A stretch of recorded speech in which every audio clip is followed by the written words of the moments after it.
Shalom warga kerajaan, selamat datang dan selamat beribadah bersama GBI Rock Sejahtera. Firman Tuhan hari ini akan dilayani oleh Pendeta Stefanus Agus, dan juga ibadah hari ini disertai dengan perjamuan kudus. Selanjutnya akan kami sampaikan kegiatan GBI Rock Sejahtera selama sepekan ke depan. Friday Rock Live, Together We Can. Setiap hari Jumat jam 6 sore live melalui Facebook GBI Rock Yogyakarta dan YouTube GBI Rock Sejahtera. Ibadah online minggu depan, firman Tuhan akan dilayani oleh Pastor Budi Satrio. Untuk informasi lebih lanjut, silakan hubungi WA interaktif GBI Rock Sejahtera di 08515 6899 277. Informasi juga bisa diakses melalui media sosial GBI Rock Sejahtera.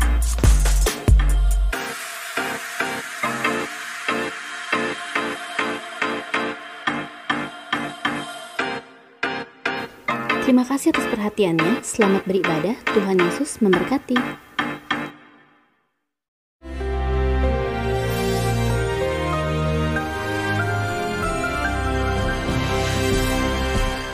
Shalom warga kerajaan, kembali kita bertemu.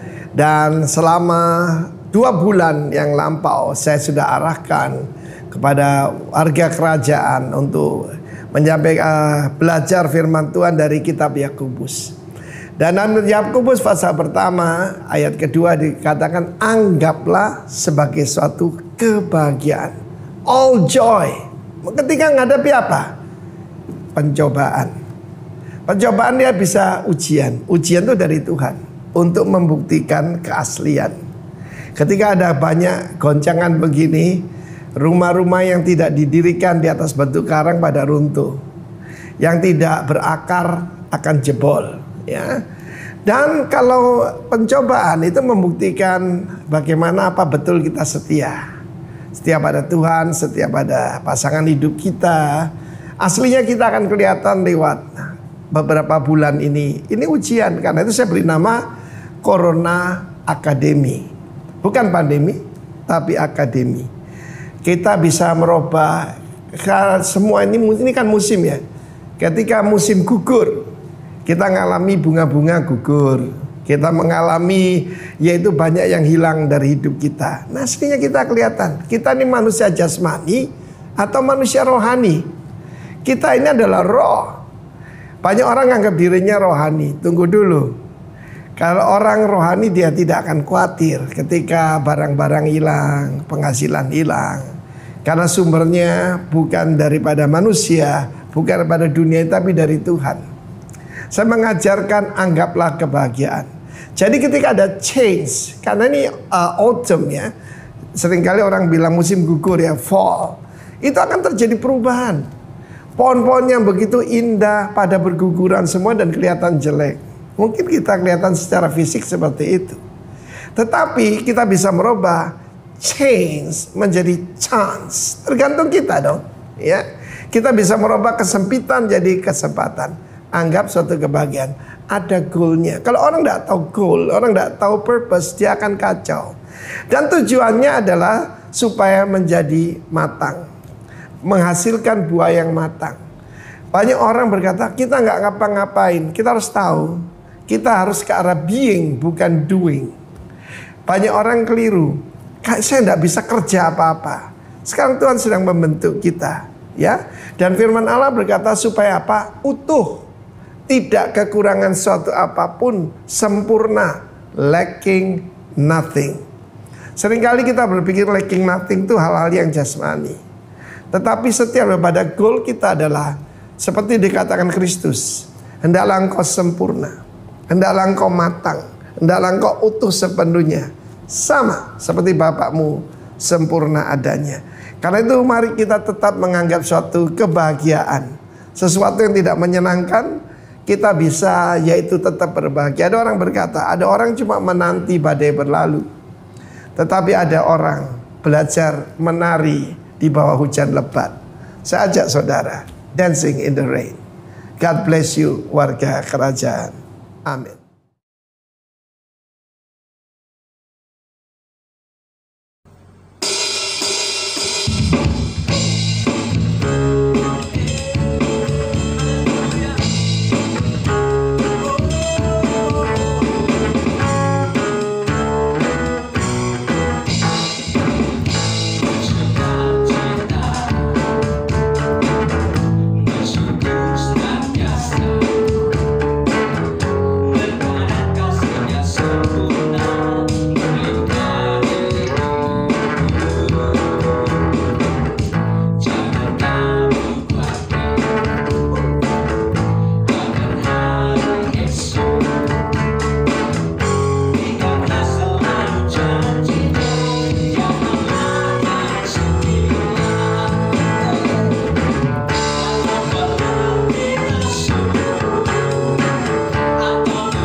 yang setia, bahwa kesetiaan-Mu tertuang di dalam firman-Mu adalah perisai dan perlindungan bagi setiap kami umat-Mu Tuhan. Terima kasih Tuhan. Oh, terima kasih Tuhan untuk kasih setia-Mu yang Kau nyatakan dalam hidup kami.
Semua yang baik dalam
Shalom saudaraku yang dikasihi Tuhan, selamat pagi. Saya percaya tetap kita ada dalam anugerah Tuhan dan pemeliharaan Tuhan. Situasi apapun yang hari ini Tuhan izinkan terjadi dalam hidup kita, kita mesti terus semangat. Sama-sama katakan dengan saya, semangat! Semangat, haleluya. Saudaraku yang dikasihi Tuhan, firman Tuhan hari ini di awal bulan ini terambil dari 1 Raja-Raja pasalnya yang ke-19, ayat 19 sampai dengan ayat yang ke-21. Saya baca bahwa setiap kita firman Tuhan berkata seperti ini. Judul perikopnya berkata Elisa terpanggil. Ayat 19.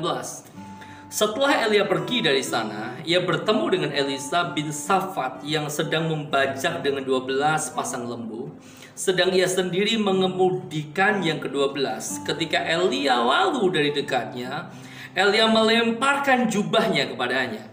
Ayat 20, lalu Elisa meninggalkan lembu itu dan berlari mengikuti Elia. Katanya, biarkanlah aku mencium ayahku dan ibuku dahulu, lalu aku akan mengikuti engkau. Jawabnya kepadanya, baiklah, pulang dahulu dan ingatlah apa yang telah kuperbuat kepadamu. Ayat 21. Lalu berbaliklah ia daripada Elia, ia mengambil pasangan lembu itu, menyembelihnya dan memasak dagingnya dengan bajak lembu itu sebagai kayu api. Ia memberikan daging itu kepada orang-orangnya, kemudian makanlah mereka. Sesudah itu bersiaplah ia, lalu mengikuti Elia dan menjadi pelayannya. Saudaraku yang dikasihi Tuhan, tema khotbah dalam minggu ini, selama bulan ini kita bicara tentang equipping. Sama-sama katakan equipping. Bicara tentang memperlengkapi diri atau melengkapi diri dengan segala sesuatu yang terbaik yang ada di dalam Tuhan. Tujuannya satu, supaya hidup saudara, hidup kita semakin bisa dipakai untuk kemuliaan Tuhan. Sepakat katakan amin.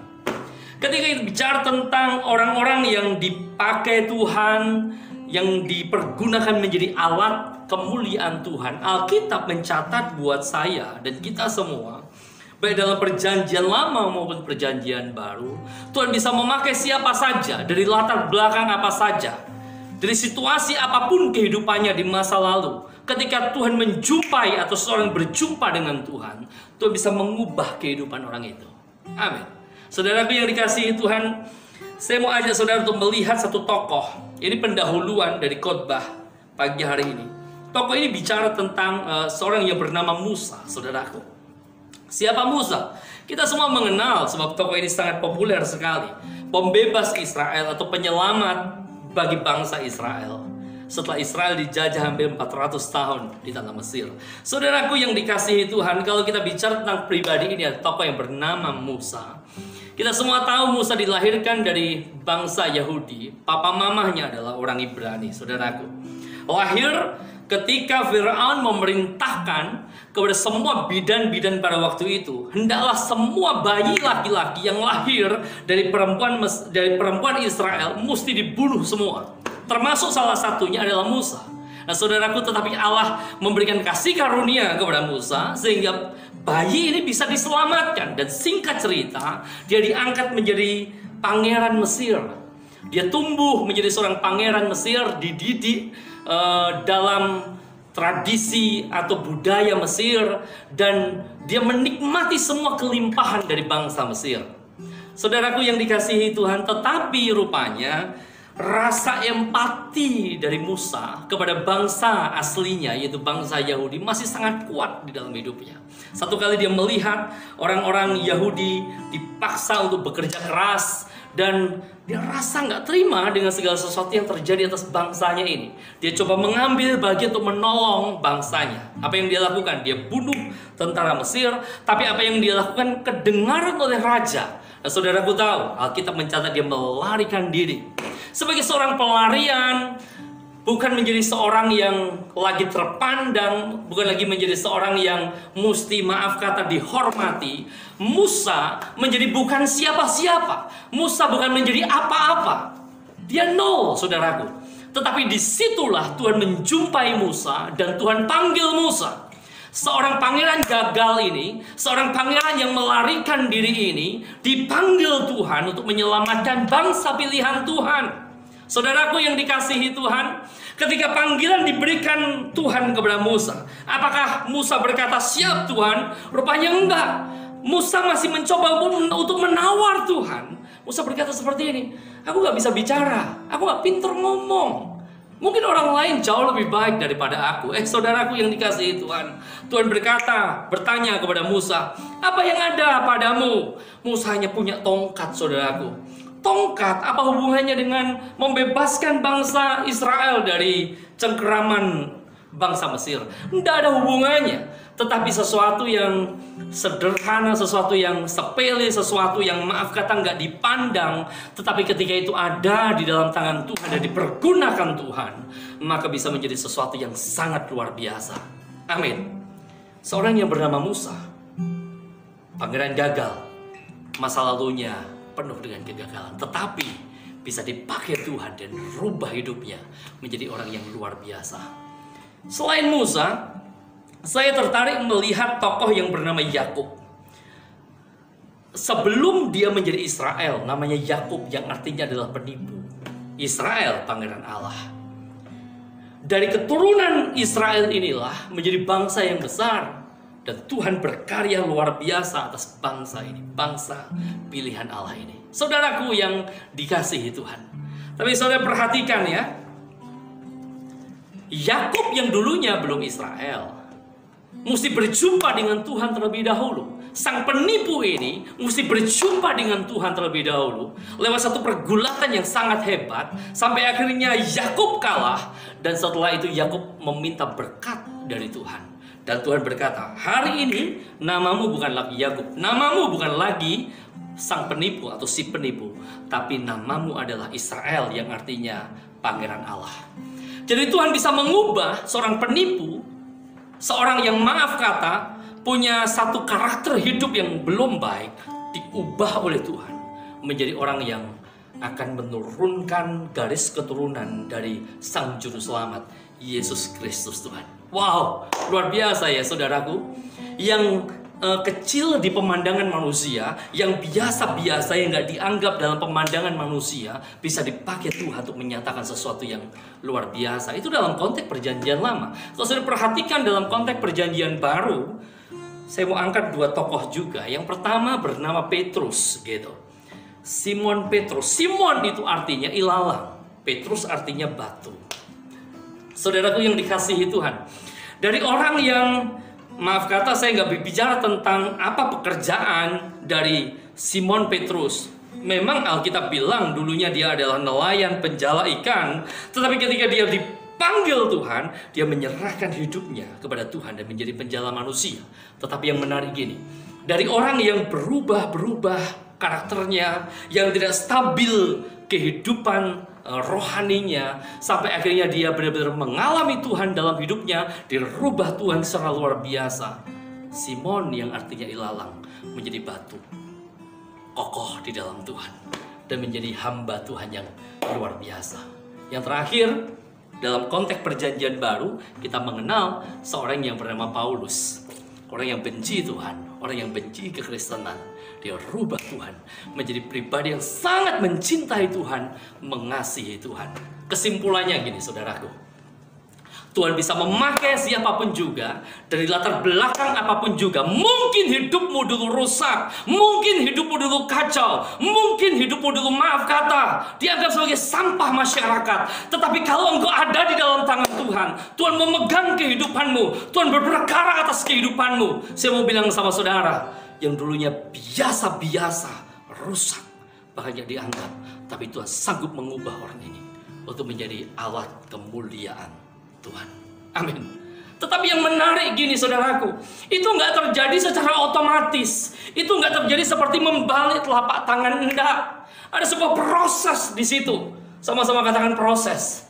Dan equipping, memperlengkapi diri, itu menjadi satu bagian yang tidak boleh di skip gitu, yang nggak boleh dilalui. Saudara mesti mengambil bagian itu untuk engkau mengizinkan Tuhan memproses kehidupanmu, mendandani, melatih hidupmu, memperlengkapi hidupmu dengan segala sesuatu yang terbaik yang ada dalam diri Tuhan. Dan saya mau katakan sama saudara, kalau itu terjadi, maka saudara bisa muncul menjadi pribadi yang berkenan di hadapan Tuhan, yang siap dipakai bagi hormat dan kemuliaan Tuhan. Amin.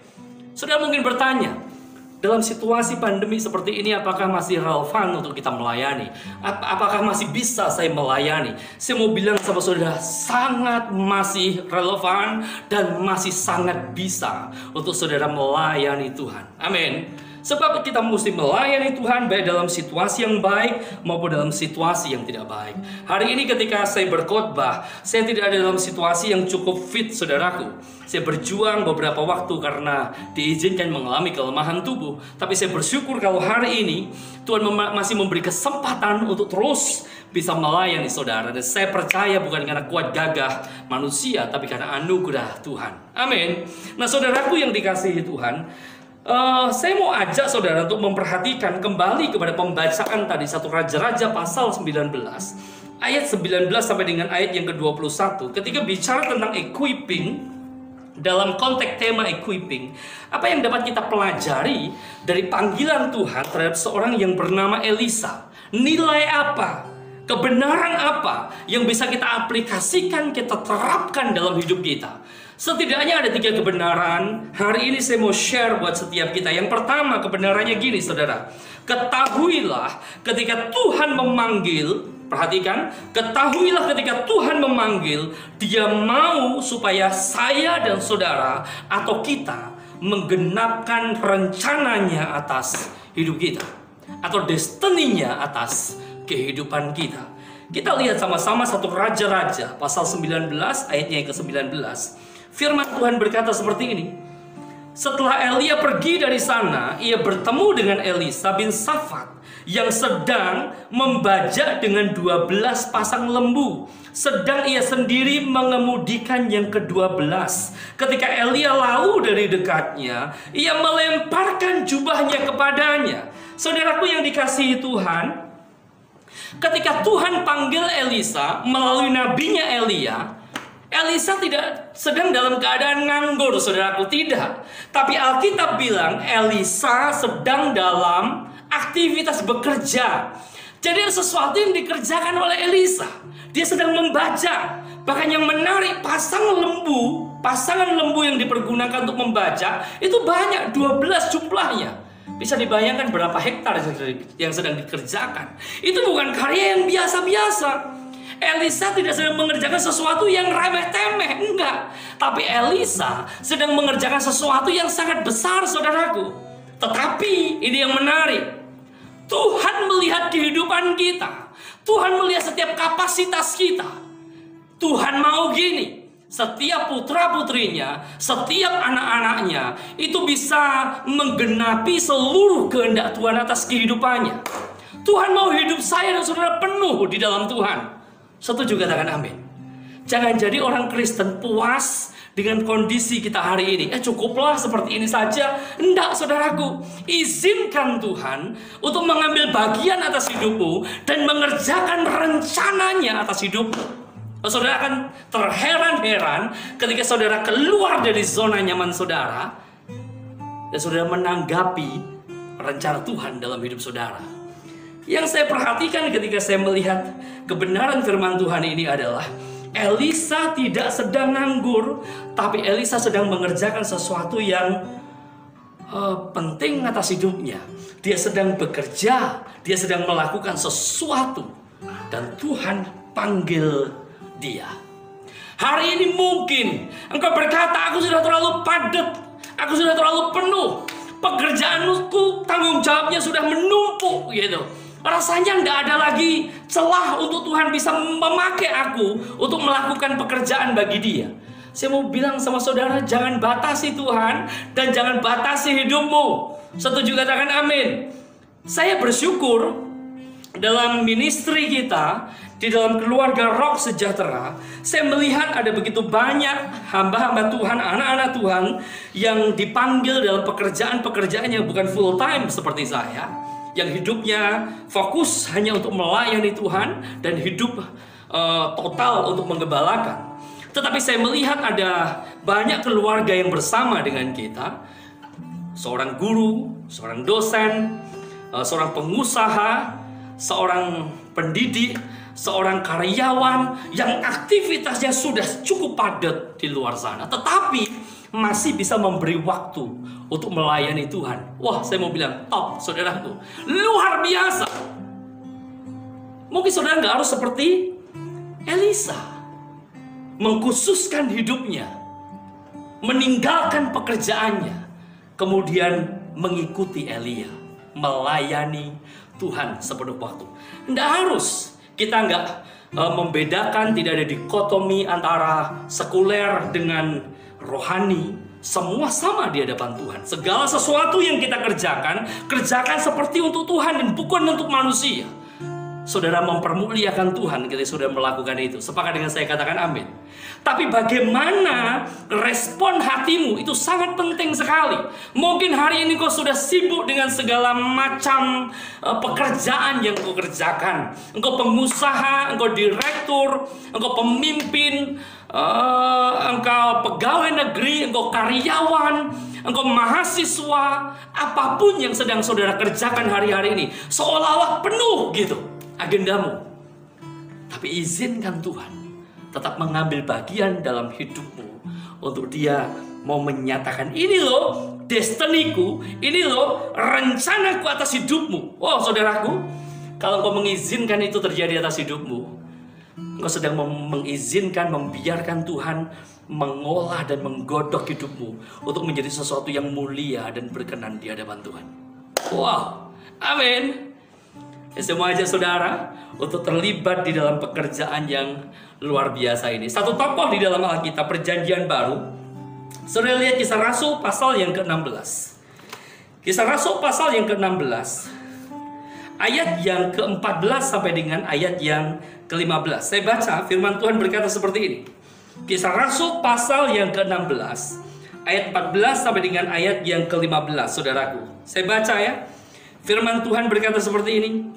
Seorang dari perempuan-perempuan itu yang bernama Lydia turut mendengarkan. Ia seorang penjual kain ungu dari kota Tiatira yang beribadah kepada Allah. Tuhan membuka hatinya sehingga ia memperhatikan apa yang dikatakan oleh Paulus. 15. Sesudah dibaptis bersama-sama dengan seisi rumahnya, ia mengajak kami, katanya, jika kamu berpendapat bahwa aku sungguh-sungguh percaya kepada Tuhan, marilah menumpang di rumahku. Ia mendesak supaya kami menerimanya. Saudaraku yang dikasihi Tuhan, ada satu tokoh wanita yang namanya Lydia. Alkitab bilang dia pengusaha kain ungu. Di kala itu, di zaman itu, kain ungu itu bukan kain biasa, saudaraku. Kain ungu adalah kain yang khusus, yang biasa dipergunakan oleh pemimpin-pemimpin, para bangsawan, dan itu punya nilai yang sangat mahal sekali. Itu kain ungu pada waktu itu. Jadi bisa dibilang Lydia ini adalah pengusaha kain ungu. Tapi yang luar biasa, di tengah-tengah kesibukan dia sebagai seorang pengusaha yang mengusahakan semua pekerjaan dia, bertanggung jawab atas pekerjaan dia, dia masih memberi waktu untuk apa? Untuk melayani Tuhan. Dia care dengan rasul-rasul pada waktu itu. Dia peduli dengan pekerjaan Tuhan pada waktu itu. Dan dia mengambil bagian untuk melayani Tuhan. Saya bisa tangkap ini. Kebenaran yang pertama adalah, ketahuilah ketika Tuhan memanggil saya dan saudara, sementara Dia mau supaya hidupmu dan hidupku menggenapi seluruh kehendaknya Dia atau destiny Tuhan atas kehidupan kita. Dan kalau saudara tangkap itu hari ini, tidak ada satupun yang akan, maaf kata gini, membatasi saudara untuk saudara terus mempermuliakan Tuhan, menghalangi saudara untuk saudara terus mempermuliakan Tuhan. Amin. Apapun panggilanmu, apapun aktivitasmu hari ini, belajar seperti Elisa, belajar seperti Lydia untuk berkata, Tuhan pakai aku, nyatakan kehendakmu atas hidupku, mampukan aku menggenapi destinimu. Amin. Wow. Saya gugah saudara, saya dorong saudara, saya semangati saudara pagi ini. Ayo tangkap isi hati Tuhan. Izinkan hidupmu dipakai oleh Tuhan. Amin. Izinkan hidupmu dipakai oleh Tuhan. Jika Tuhan nyatakan sesuatu yang luar biasa terjadi atas kehidupanmu, dan nama Tuhan dipermuliakan lebih dan lebih lagi melalui kehidupan saudara. Amin. Itu yang pertama. Yang kedua, saudaraku, Perhatikan 1 Raja-Raja pasal 19 ayat yang ke-20. 1 Raja-Raja pasal 19 ayat yang ke-20. Firman Tuhan berkata seperti ini. Lalu Elisa meninggalkan lembu itu dan berlari mengikuti Elia. Katanya, biarlah aku mencium ayahku dan ibuku dahulu, lalu aku akan mengikuti engkau. Jawabnya kepadanya, baiklah pulang dahulu dan ingatlah apa yang telah ku berbuat kepadamu. Saudaraku yang dikasihi Tuhan, kalau saya perhatikan ayat yang ke-20, ada kata mengikuti itu diulang lebih dari 1 kali. Kata mengikuti. Siapa yang diikuti? Elia. Elia mentor, Elia guru, Elia nabi.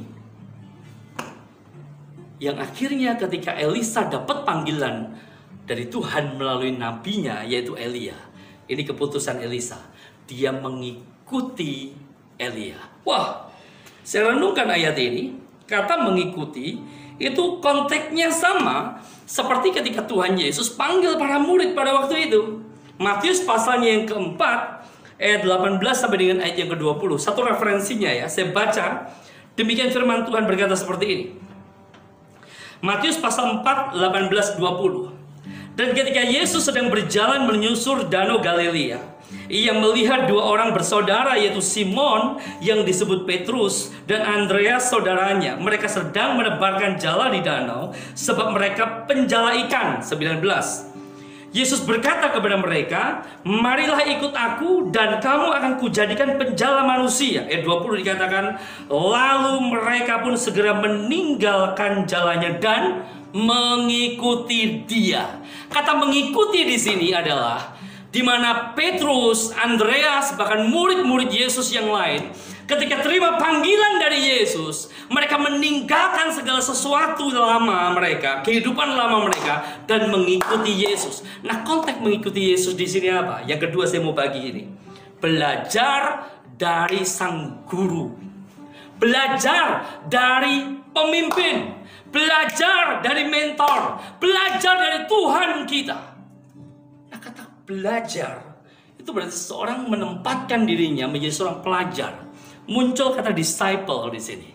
Seorang yang mendisiplin dirinya untuk belajar sesuatu yang baru, yang akan memperlengkapi dirinya menjadi semakin baik, menjadi semakin maksimal. Sepakat dengan saya, katakan amin. Jadi yang kedua adalah mari belajar. Ketika kita bicara equipping, melengkapi, memperlengkapi diri kita, maka kita mesti mau membenamkan diri kita untuk belajar, saudaraku.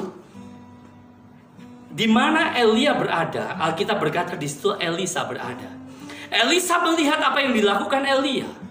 Banyak mukjizat-mukjizat dilakukan oleh Elia dan Elisa memperhatikan itu. Dan sampai satu kali Elisa berkata seperti ini, berikan kepadaku bagian dari 2 rohmu. Double porsi gitu. Berikan kepadaku. Itu kerinduan Elisa, kerinduan dari hati yang paling dalam. Bahkan saya percaya seorang guru rindu melihat muridnya jauh lebih hebat. Dan saya mau bilang sama saudara, hakikatnya sama. Saya rindu anak-anak rohani, anak jasmani, siapapun yang Tuhan percayakan dalam hidup saya. Kalau mereka bisa tampil menjadi orang yang luar biasa di dalam Tuhan, itu menjadi kebanggaan gitu. Jadi saya mau dorong setiap saudara, gembala-gembala MC, hamba-hamba Tuhan yang melayani bersama, ayo beri hidupmu, izinkan hidupmu dipakai Tuhan bagi hormat kemuliaan Tuhan. Amin. Masuk dalam rencana Tuhan lebih lagi. Benamkan dirimu untuk belajar sama sang guru agung, yaitu Yesus Kristus Tuhan kita. Sepakat katakan yes. Untuk sedikit diperlengkapi lebih dan lebih lagi. Elisa meneladani apa yang dilakukan Elia. Demikian juga murid-murid Yesus meneladani, melihat, belajar dari Yesus Kristus. Saudaraku, jangan jauhi persekutuan. Sekalipun kita nggak ada ibadah secara langsung, saudara ibadah secara online. Tapi apapun situasi yang hari ini diizinkan Tuhan terjadi atas hidupmu, hendaklah engkau tetap menyala-nyala di dalam Tuhan, mencari wajah Tuhan, dan belajar firman Tuhan. Sepakat katakan amin. Perlengkapi diri saudara, perlengkapi diri saudara. Kadang kurikulum Tuhan banyak. Saudara yang kuliah, SD, SMP, SMA, S1, S2, S3, saudara mungkin berkata, kenyang saya dengan kuliah, dengan sekolah. Ya, tapi itu bermanfaat dan baik bagi hidupmu. Sepakat katakan amin. Sebab dengan belajar saudara mengetahui banyak hal dan diperlengkapi saudara menjadi orang yang cakap gitu. Tapi terkadang belajar membutuhkan proses untuk kita keluar dari zona aman kita. Saya punya sesuatu yang menarik, pengalaman yang menarik bersama dengan anak saya dalam masa-masa pandemi dan mereka mesti belajar secara daring, belajar online gitu saudaraku. Valerie anak pertama mungkin sudah mulai terbiasa gitu. Dia sudah bisa manajemen diri, hati, emosi dan lebih mudah mengikutinya. Tapi yang dari TK kemudian naik jenjang SD, wow saudaraku yang dikasihi Tuhan, hari ini mesti mengikuti pelajaran secara online.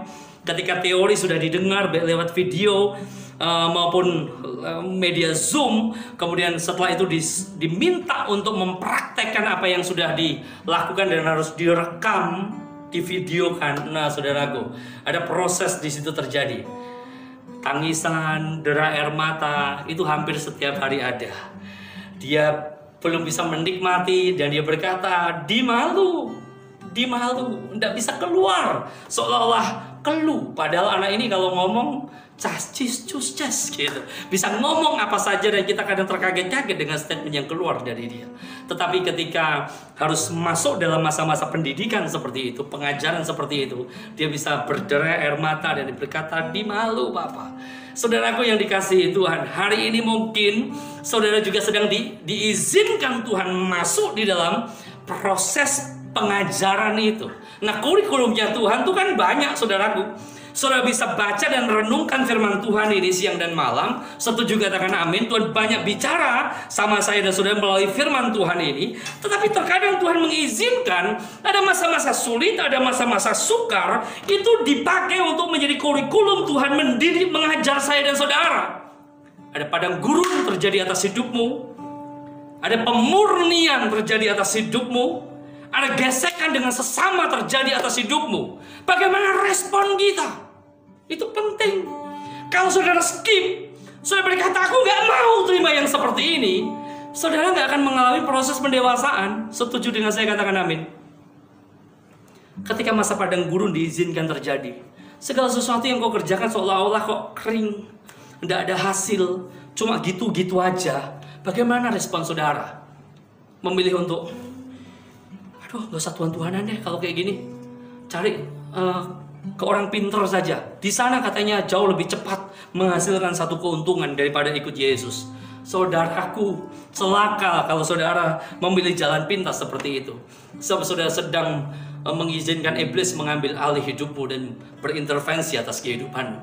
Tapi sementara kalau kau mengizinkan ada masa padang gurun, tapi engkau tidak menggerutu, engkau tidak bersikap salah, engkau tidak berespon salah, tapi engkau terus mengandalkan Tuhan di masa-masa padang gurun itu.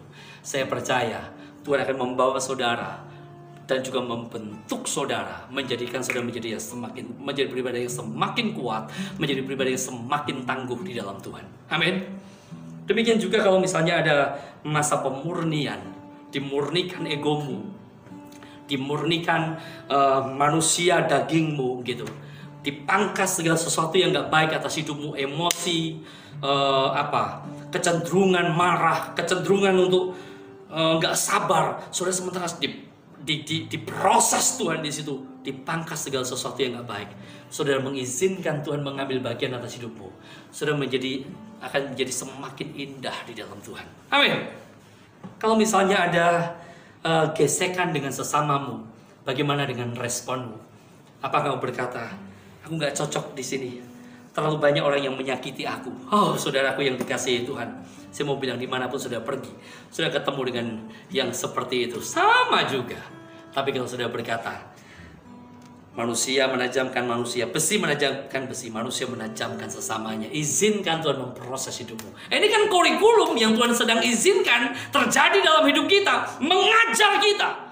Jadi kalau Tuhan mau memakai seseorang, dan melakukan satu maksud dan rencana yang indah atas kehidupan seseorang itu, saudara tidak dianggap sebagai anak gampang. Enggak, tapi saudara sebagai seorang anak Tuhan, anak Tuhan saudara siap untuk disesah. Alkitab bilang kan, saudara siap untuk digojlok gitu, diperlengkapi dengan caranya Tuhan yang kadang kita mesti keluar dari zona aman kita dan mengizinkan Tuhan untuk membentuk kita sesuai dengan maksud dan rencananya Allah. Dan kadang itu menyakitkan, tapi akan menghasilkan sesuatu yang mulia. Amin. Jadi yang kedua, belajar dari sang guru kita. Yang pertama tadi, ketika Tuhan memanggil engkau, Tuhan sementara rindu menyatakan destininya atas hidup kita. Yang kedua, mari kita tangkap ini dalam konteks equipping.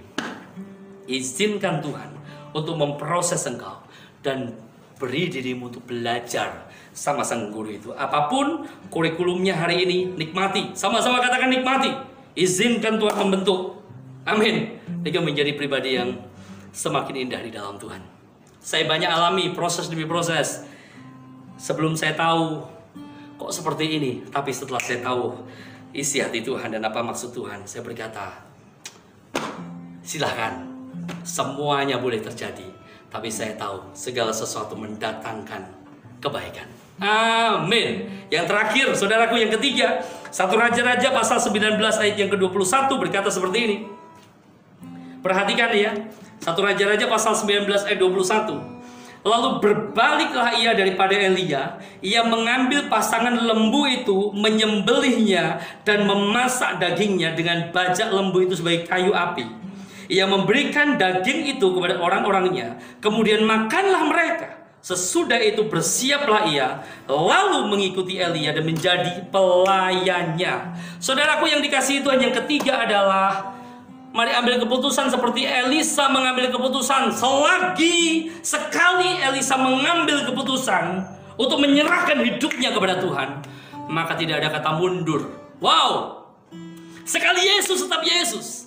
Sekali engkau percaya Yesus, sampai selama-lamanya engkau percaya Yesus. Sekali engkau melayani Tuhan, tidak ada agenda untuk saudara kembali kepada manusia lama saudara. Ini yang dibuat oleh Elisa. Kenapa dia mesti korbankan lembu itu? Kenapa mesti dia potong lembu itu? Kenapa mesti dia bakar itu sarana atau alat yang dipakai untuk membajak, saudaraku? Supaya apa? Dia nggak ada sedikit celah untuk pengen kembali ke masa lalunya. Dia bakar masa lalunya. Dia habiskan masa lalunya. Dan dia nggak hidup untuk masa lalunya. Dia hidup untuk masa ini dan masa depannya. Hanya bagi hormat dan kemuliaan Tuhan dia bawa hidupnya. Bagaimana dengan hidup kita? Jangan jadi anak Tuhan yang gampang galau. Setuju katakan amin? Ketika situasi berjalan dengan baik seperti yang kau kehendaki, mudah kita berkata haleluya, puji Tuhan. Tapi cek hidupmu. Kalau yang terjadi atas hidupmu hari ini gak sesuai dengan apa yang kau harapkan, jangan sampai engkau punya agenda untuk kau mau kembali. Aku mau balik sajalah, lebih enak yang dulu daripada yang sekarang. No! Saya mau bilang sama saudara, Elisa mengambil bagian. Sekali Yesus, sekali melayani, sekali iring Tuhan, suka duka dia lewati. Saudara perhatikan ya, teks yang barusan kita baca. Ayat terakhir atau bagian kalimat terakhir. Lalu ia mengikuti Elia dan menjadi apa? Pelayannya. Tidak disebut predikat Elisa sebagai hamba Tuhan di sini. No, belum, saudaraku, belum. Dia menjadi pelayan Elia. Dia tidak dikatakan sebagai hamba Tuhan, bukan, pelayan Elia. Kecil, saudaraku. Dari benar-benar nol dari awal, tapi proses itu seperti benih tuh, yang terus hari demi hari dia bertumbuh. Pecah pas dan dia menjadi calon batang pohon. Dia menjadi pohon yang terus dari kecil semakin besar, semakin besar, daun besar, buah banyak. Wah, itu terjadi atas seorang yang bernama Elisa. Kalau saudara pelajari Alkitab saudara, pekerjaan Elisa jauh lebih hebat daripada Elia. Elia, seorang mentor, seorang guru, seorang pemimpin, seorang bapak rohani yang berhasil melahirkan putra rohani yang jauh lebih hebat daripada dia. Saudara cek ya, mukjizat yang dibuat Elisa, ada beberapa mukjizat yang hampir menyerupai apa yang dibuat oleh Tuhan Yesus. Yesus bisa membangkitkan orang mati, Elisa bisa membangkitkan orang mati. Yesus bisa kasih makan 5.000 orang, laki-laki belum termasuk anak-anak dan perempuan dengan 5 roti 2 ikan. Elisa bisa kasih makan orang yang banyak dengan jumlah makanan yang sedikit. Oh, terjadi mukjizat demi mukjizat atas kehidupan seorang yang bernama Elisa. Dengan kata lain gini, sebelum Elisa dipercayakan Tuhan pekerjaan-pekerjaan yang wow, spektakuler dan dahsyat, Elisa memulai segala sesuatunya dari perkara-perkara yang kecil, perkara-perkara yang biasa, perkara-perkara yang sederhana. Tapi sementara di situ terjadi, dia mengizinkan hidupnya di-equip, dibentuk, dilengkapi oleh Tuhan. Dan ketika waktu Tuhan tiba, wow, promosi terjadi atas hidupnya. Diberkati Elisa dengan semua karya yang luar biasa. Doa saya, nilai prinsip kebenaran firman Tuhan ini juga hidup atas hidup kita semua. Setialah dengan perkara kecil, sekalipun kau mengalami masa-masa yang sukar atas hidupmu. Hari ini yang terjadi mungkin belum seideal yang kau harap, tapi saya mau bilang sama saudara, setia dengan panggilan Tuhan, setia dengan apa yang Tuhan kehendaki atas hidupmu. Saya mau bilang, Tuhan nyatakan sesuatu yang luar biasa atas kehidupan saya dan saudara. Terakhir, Filipi pasal yang pertama ayat 21 dikatakan seperti ini.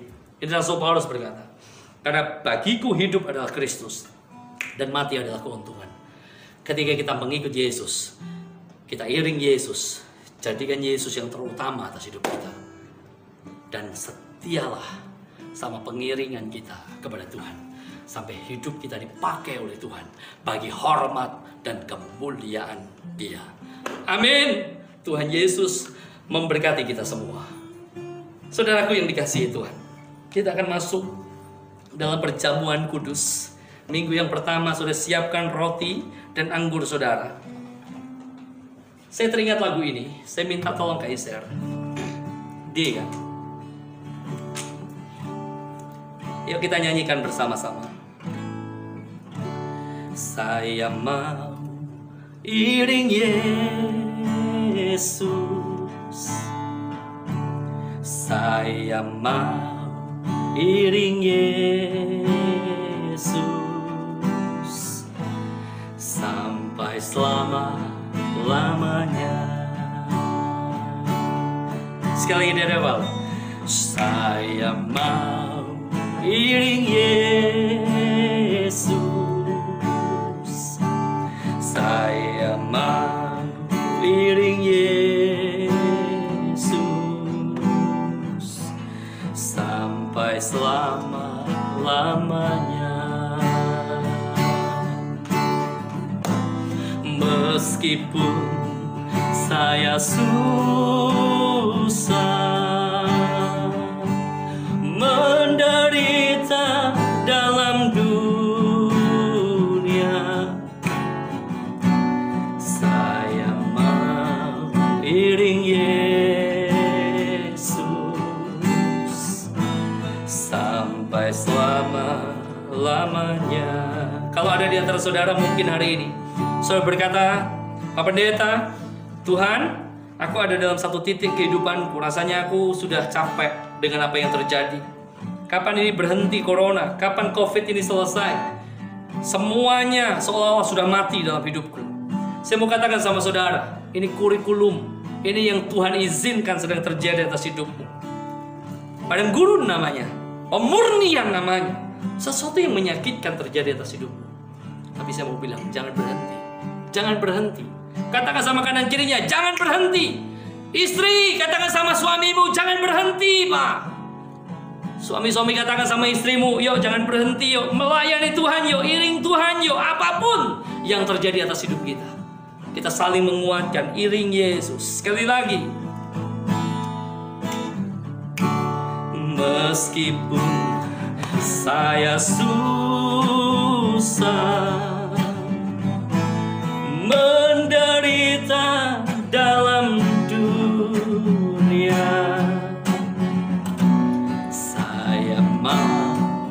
iring Yesus sampai selama-lamanya. Meskipun saya susah menderita dalam dunia, oh saya mau iring Yesus sampai selama-lamanya. Saudaraku yang dikasihi Tuhan, kita manunggal dengan tubuh dan darah Yesus hari ini. Mari angkat sama-sama roti ini melebihi kepalamu. Tuhan, kami percaya Engkau mengasihi kami, Engkau mencintai kami, Engkau menerima kami tanpa syarat. Ketika Tuhan rela mati bagi kami, tidak ada alasan bagi Tuhan tidak menolong kami. Ketika hari ini anak-anak-Mu, kami diizinkan mengalami masa-masa sukar atas hidup kami. Tangan Tuhan tidak kurang panjang untuk tolong kami. Telinga Tuhan tidak kurang tajam untuk mendengar seru kami. Di dalam nama Yesus sampai berdoa, diberkati seluruh putra-putrimu dimanapun mereka berada. Apapun yang terjadi dalam hidup mereka, mereka tetap setia mengiring Engkau hari ini sampai selama-lamanya. Dan hari ini kami mau mengangkat tubuh-Mu Tuhan. Kami percaya pengorbanan-Mu tuntas, genap, sempurna bagi kami. Kekasih Tuhan, pada waktu malam ketika Yesus akan diserahkan, Ia mengambil roti. Sesudah itu Ia mengucap syukur atasnya. Ia memecah-mecahkannya dan berkata, inilah tubuhku yang diserahkan bagi kamu. Perbuatlah ini setiap kali kamu memakannya, menjadi peringatan akan aku. Kekasih Tuhan, bukankah roti yang ada di tangan kita adalah persekutuan kita dengan tubuh Kristus? Makanlah di dalam nama Yesus.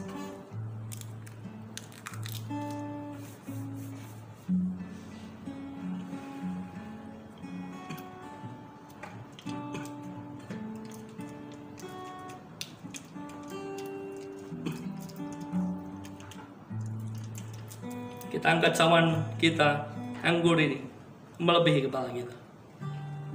Sesudah itu Yesus mengambil cawan dan berkata, inilah cawan perjanjian baru yang dimeteraikan dengan darahku. Perbuatlah ini setiap kali kamu meminumnya, menjadi peringatan akan aku. Kekasih Tuhan, bukankah anggur yang ada di tangan kita adalah persekutuan kita dengan darah Kristus?